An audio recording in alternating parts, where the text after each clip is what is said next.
Inilah perkebunan kelapa sawit milik perusahaan yang dikendalikan keluarga DL Sitorus di Kecamatan Simbang Gambat, Kabupaten Padang Lawas Utara di Sumatera Utara. Di atas kertas, sebagian dari perkebunan sawit ini memang terdaftar atas nama Koperasi Bukit Harapan dan Koperasi Parsup. Namun, sejatinya perkebunan yang menghampar di 47.000 hektar lahan ini dioperasikan dan dikelola oleh manajemen usaha milik Sitorus. Itu sebabnya jangan heran kalau di lokasi ini dibangun sebuah monumen yang mempresentasikan keberadaan sang pemiliknya, yaitu Daryanus Lungguk Sitorus. Monumen ini dibangun pada bulan Maret 2009 atau persis berdiri 5 bulan sebelum dilakukan eksekusi yang katanya administratif oleh Kejaksaan Tinggi Sumut. Monumen ini merupakan simbol perikatan perjanjian antara dirinya dengan tokoh adat setempat. Perjanjian dimaksud tak lain adalah penyerahan lahan masyarakat untuk digarap. DL Sitorus menguasai lahan hutan di Register 40 dengan cara sepihak alias ilegal.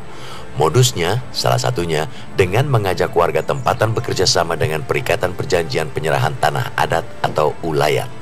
Istilah kerennya, lahan masyarakat ini selanjutnya disebut sebagai koperasi dan disebut sebagai anak angkat usaha Sitorus.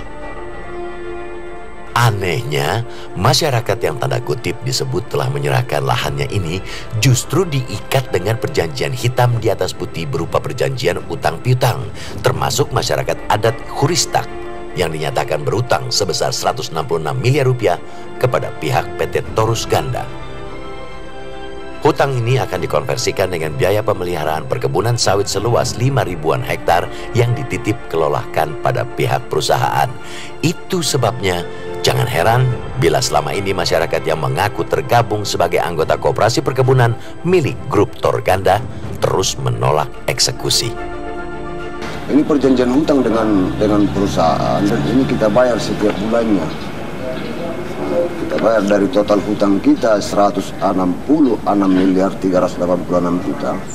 Ini kita cicil setiap bulan dari hasil produksi kita. Dipotong itu dulu, kemudian bagi gitu. Iya, sisanya itulah nanti berapa potongan itu nanti. Sisanya itulah yang diberikan kepada masyarakat. Disebutkan itu sampai berapa lama perjanjian untuk cicilan bayar itu? Di sini tidak disebutkan sebenarnya berapa lama harus kita lunasi. Pelepasan lahan yang diikat dengan perjanjian hutang ini biasa disebut masyarakat setempat dengan pago-pago. Modus serupa juga dilakukan untuk penguasaan lahan koperasi Bukit Harapan.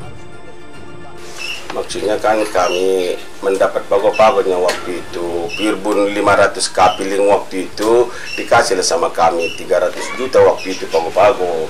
Kalau ini apa Pak, yang 1.000 ini 500 kepala keluarga? Iya, 500 sertifikat 1.000 kepala keluarga itulah itu Bu, apanya? Maksudnya 500 kapiling namanya itu Bu. Ya, dalam per kapiling 2 hektar sesuai dengan isi sertifikat. Karena ini yang 500 kapiling ini sudah sertifikat itu Bu. Pas dipanen, waktu panen perdana kami sekaligus menerima uang hasil yang 2 hektar sama sertifikat, tapi fotokopi. Tidak asli sama kami karena dibilang perusahaan waktu itu harus lunas dulu utangnya karena kami punya utang kami sama perusahaan atau biaya operasionalnya. Jual beli lahan yang katanya milik masyarakat adat ini juga terjadi di daerah lain di kawasan perkebunan. Modusnya, pihak perusahaan mendekati para tokoh adat dan mengiming-imingi mereka dengan ganti rugi uang.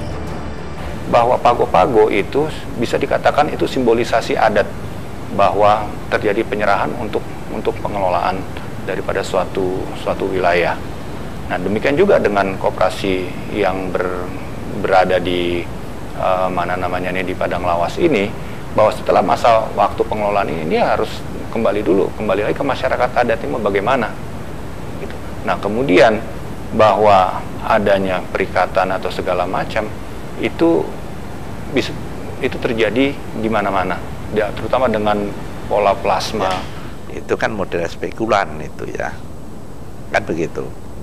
Akhirnya jadi korban ya akhirnya masyarakat juga kan. dipakai saja itu, ya. Kan yang artinya gini loh. Kalau mau kita teliti lebih jauh lagi, ya, sebetulnya uang itu kan akhirnya menjadi beban dari anggota semua, kan gitu. Tapi kalau kita telusuri lagi, seberapa jauh itu dia menikmati masyarakat ini terhadap dana yang segitu, paling dia hanya menikmati paling maksimal 100 juta saja. Tapi yang menikmati sampai segitu siapa?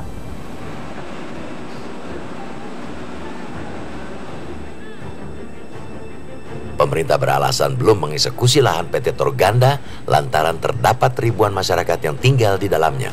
Bila dilakukan eksekusi, dikhawatirkan akan menimbulkan dampak kerawanan sosial.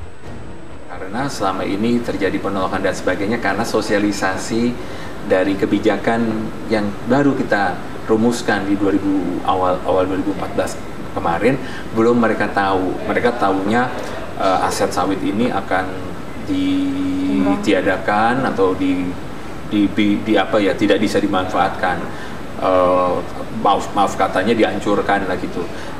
Pemerintah tidak melihat itu, justru ketentuan yang berlaku yang kita pedomani aset karena tanaman sawit ini sudah menjadi barang milik negara dan merupakan barang rampasan dari tindak pidana dan ini mempunyai kekuatan hukum yang tetap, itu sudah masuk ranah barang milik negara, sehingga pemanfaatannya itu harus melalui kerjasama pemanfaatan. Ketidakseriusan pemerintah untuk segera mengeksekusi Register 40 juga terlihat dari bongkar pasang peraturan. Sejak tahun 2008 hingga saat ini, setidaknya sudah 3 kali perubahan peraturan. Peraturan terbaru adalah Peraturan Menteri Nomor 12 Tahun 2014 pada tanggal 26 Februari tahun 2014 yang mengatur pembentukan Badan Pengelola Sementara. Badan pengelola ini akan ditunjuk melalui mekanisme tender dan berikutnya diberikan hak kelola selama 20 tahun.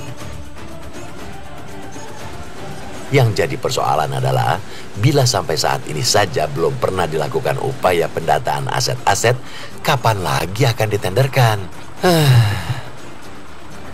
Jadi targetnya inventarisasi kita harapkan bulan ini insya Allah berjalan lancar sampai Februari.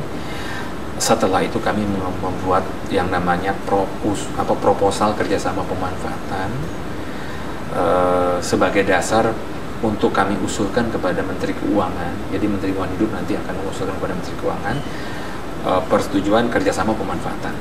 Kira-kira kita targetkan 6 bulan, 3 bulan kami inventarisasi dan pembenahan, 3 bulan penilaian ya maksimal. Targetnya sih pertengahan Juni akan sudah kita lakukan tender. Kalau saya sih kembali lagi kepada titik permasalahan. Ketika kerugian negara dinyatakan tidak ada atau nilainya 0, maka apapun hasilnya mau dilelang atau tidak dilelang, pertanyaannya adalah hasil lelangnya akan dikembalikan lagi nggak kepada kami? Karena dari 0, kerugian negara itu 0. Jadi hasil lelang ini untuk siapa?